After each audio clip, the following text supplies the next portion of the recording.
नमस्कार दोस्तों, आप सभी ज्योतिष के प्रेमी दर्शकों का आपके अपने इस YouTube चैनल में हार्दिक स्वागत है। दोस्तों, आज का यह ज्योतिष का कार्यक्रम आपके लिए बेहद ही ज़्यादा खास और विशेष कार्यक्रम साबित होने वाला है। जी हाँ, जैसा कि आपने थंबनेल में स्पष्टता के साथ देख ही लिया होगा कि होगा बहुत बड़ा चमत्कार। आपके जीवन की रूपरेखा बदल जाएगी। 15 अप्रैल से लेकर के 10 मई के मध्य ये घटनाएं घटित होकर रहेंगी। जी हाँ, गोचर कुंडली में एक बहुत बड़ा परिवर्तन हुआ है, जिसके चलते आपके जीवन में इस समयावधि में यानी कि 15 अप्रैल से लेकर 10 मई के मध्य कुछ बड़े परिवर्तन होने वाले हैं। कुछ चमत्कारिक घटनाएं आपके जीवन में घटित होने वाली है और यह सब के सब राजकुमार बुध के वक्री चाल प्रभाव के कारण होने वाला है, जिसके चलते अब आपके जीवन में एक बड़ा परिवर्तन आपको देखने को मिलेगा। जी हाँ, तो ऐसे में बड़े विस्तार के साथ जानने का प्रयास करेंगे कि आने वाला समय आपके लिए किस प्रकार से परिणाम प्रदायक साबित होगा। जी हाँ, कौन कौन से चमत्कार आपके जीवन में होने वाले हैं, किन किन क्षेत्रों से विशेष तौर पर आपको सफलता की प्राप्ति होगी, तो वहीं कौन कौन सी सावधानी आपको बरतने की आवश्यकता है। ये सभी बातें आपको आज के इस कार्यक्रम में विस्तार पूर्वक बताने वाले हैं। इसलिए आज के इस ज्योतिष के कार्यक्रम को बिना मिस किए अंत तक देखने का प्रयास कीजिए। और अगर आप अपनी जन्म कुंडली पर हमसे परामर्श लेना चाहते हैं, अपनी जन्म कुंडली में मौजूद ग्रहों की स्थिति को बिल्कुल डीपली तरीका से जानना चाहते हैं, तो निश्चित तौर पर आप हमारे द्वारा दिए गए नंबर पर संपर्क करके अपनी जन्म कुंडली का बिल्कुल विस्तार पूर्वक अध्ययन करवा सकते हैं।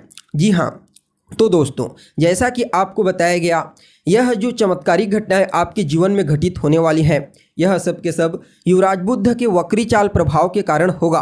आपको बता दें, युवराज बुध 9 अप्रैल 2024 की रात 10 बजे के आसपास पुनः एक बार वक्री चाल चलते हुए अपनी नीच राशि मीन राशि में प्रवेश कर चुके हैं, जहां पर वह आने वाले 10 मई 2024 तक रहेंगे। उसके पश्चात पुनः राशि परिवर्तन करके एक बार भूमिपुत्र मंगल की मूल त्रिकोण राशि मेष राशि में वापस आ जाएंगे। हालांकि 25 अप्रैल को अपनी चाल में परिवर्तन करेंगे, यानी कि वक्री से मार्गी होंगे, तभी तो वह फिर से आगे आएंगे।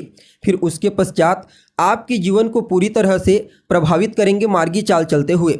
तो ऐसे में यह वक्री चाल जो होने वाला है आपके जीवन में बड़ा ही अद्भुत प्रभावी प्रदायक साबित होगा आपको। ऐसा क्यों? क्योंकि कोई भी ग्रह जब अपनी नीच राशि में वक्री अवस्था में गोचर करता है तो वह उच्च के समान परिणाम प्रदान करता है, जो कि गोचर कुंडली में यहाँ पर देखने को मिलेगा। जी हाँ, मीन राशि जो युवराज बुध की नीच राशि होती है, तो ऐसे में युवराज बुध मीन राशि में अपनी नीच राशि में वक्री अवस्था में गोचर करेंगे। फलतः यह जो राशि परिवर्तन है युवराज बुध का आपके लिए बड़ा ही अद्भुत और श्रेष्ठ परिणाम प्रदायक साबित होगा। जी हाँ, अब देखा जाए तो आप सभी मीन राशि के जातकों के लिए गोचर कुंडली में राजकुमार बुध का यह गोचर आपकी राशि से ही हुआ है। जी हाँ, राजकुमार बुध वैसे तो आपके लिए कोई योग कारक ग्रह नहीं बनते पूर्ण रूप से, लेकिन फिर भी आपके चतुर्थेश और सप्तमेश होकर के आपके लग्न में यानी कि आपकी राशि के ऊपर गोचर कर रहे हैं, अपनी नीच राशि में उच्च के समान परिणाम प्रदान करते हुए। तो ऐसे में कहना ही क्या। जी हाँ, सबसे पहले तो आपके व्यक्तित्व को बड़ा ही आकर्षक बना देंगे।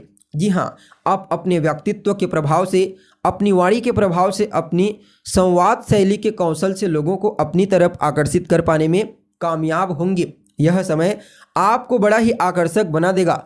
आपकी तरफ हर कोई इस समय झुकने वाला है। व्यापारियों के लिए तो कहना ही नहीं, चाहे आप किसी भी फील्ड में किसी भी प्रकार का व्यापार करते हैं, आपको अपने व्यापार में पहले धन की प्राप्ति होगी, जिससे आपको योजनाओं को लागू करने का मौका मिलेगा। क्योंकि अभी तक बहुत सारी ऐसी योजनाएं थी जिनको आप आर्थिक स्थिति कमजोर होने के चलते लागू नहीं कर पा रहे थे, लेकिन अब आपके पास धन का आगमन होगा, जिससे आपकी आर्थिक स्थिति मजबूत होगी और पुनः एक बार अपने व्यापार को विस्तारिता प्रदान करने का प्रयास करेंगे। यह समय नया व्यापार शुरू करने के लिए भी काफ़ी अनुकूल है। अगर आप स्वतंत्र रूप से करना चाहते हैं तो भी कर सकते हैं, पार्टनरशिप में करना चाहते हैं तो भी कर सकते हैं, अपनी पत्नी के साथ मिलकर के या फिर किसी अन्य के साथ मिलकर के आप अपने पार्टनर, जरूरी नहीं है कि पत्नी, अगर आप एक स्त्री हैं तो आपका पति और अगर आप एक पुरुष हैं तो आपकी पत्नी, उनके साथ मिलकर के आप कोई नया काम शुरू कर सकते हैं। अगर आपके वैवाहिक जीवन में पूर्व से किसी भी प्रकार की कोई मिसअंडरस्टैंडिंग थी, राहु के चलते किसी गलतफहमी के चलते मिसअंडरस्टैंडिंग थी, तो वह दूर होगी, क्योंकि यहाँ पर राजकुमार न सिर्फ आपकी संवाद शैली, आपकी बुद्धिमत्ता, आपकी इंटेलिजेंसी को बूस्टिंग प्रदान करेंगे, बल्कि आपके लाइफ पार्टनर की भी बुद्धिमत्ता, इंटेलिजेंसी को बूस्टिंग प्रदान करने का प्रयास करेंगे। फलतः दोनों एक दूसरे को समझेंगे, एक दूसरे की भावनाओं को समझेंगे, जिससे दोनों के बीच में आपसी रिश्ते और बेहतर होते चले जाएंगे। फलतः आप सभी मीन राशि वाले जातकों के जीवन में काफ़ी हद तक आपके वैवाहिक जीवन में सुधार होगा, खुशियों का आगमन होगा, साथ ही साथ माता के स्वास्थ्य में भी सुधार होगा। कोई समस्या थी वहाँ से राहत मिलेगी। भौतिक सुख सुविधाओं के दृष्टिकोण से, यानी कि भूमि, भवन, मकान, वाहन, इनसे संबंधित जितने भी सुख हैं उनमें वृद्धि होती हुई देखी जा रही है। अगर आप राजनीति के क्षेत्र में कार्यरत हैं, पॉलिटिक्स के क्षेत्र में इन्वॉल्व हैं, तो समझ लीजिए लोगों के बीच आपका विश्वास, आपका वर्चस्व बढ़ने वाला है। यह जो समय होगा कहीं ना कहीं क्षेत्र से आपको विशेष लाभ दिलाएगा। कार्य क्षेत्र को लेकर के भी अगर कहीं कोई समस्या थी तो वहां से आपको राहत की प्राप्ति होगी। और इस समय आपका व्यक्तित्व तो प्रभावशाली रहेगा ही रहेगा, आपकी वाणी भी, क्योंकि देवगुरु बृहस्पति अभी आपकी वाणी भाव से ही गोचर कर रहे हैं। यानी कि कुल मिलाकर के देखा जाए तो आप सभी मीन राशि वालों के लिए राजकुमार बुध की इस वक्री चाल को, भले ही शनि की 7.5 की वजह से अभी थोड़ा मानसिक तनाव, टेंशन है, कार्यों में रुकावट पैदा हो रही है, लेकिन इससे काफ़ी राहत की प्राप्ति आपको होगी। फिर भी इस समय को और बेहतर बनाने के लिए रोजाना गणेश जी की आराधना कीजिए। खास करके बुधवार के दिन आप उनके मंदिर में जाइए, उनका दर्शन कीजिए, उन्हें दूर्वा अर्पित कीजिए और हो सके तो रोजाना गाय को हरा चारा खिलाइए। अगर आप रोजाना नहीं खिला सकते तो बुधवार, गुरुवार और शुक्रवार के दिन खिलाइए। बाकी आपके लिए यह वक्री चाल अत्यंत ही श्रेष्ठ साबित होगा। तो दोस्तों, हमें उम्मीद है जानकारी आपको पसंद आई होगी। अगर जानकारी अच्छी लगे तो इसे अपने दोस्तों के साथ, अपने रिश्तेदारों के साथ शेयर करें। अभी के लिए बस इतना ही। पुनः मुलाकात होगी एक नए और ताज़ा एपिसोड में। तब तक के लिए नमस्कार।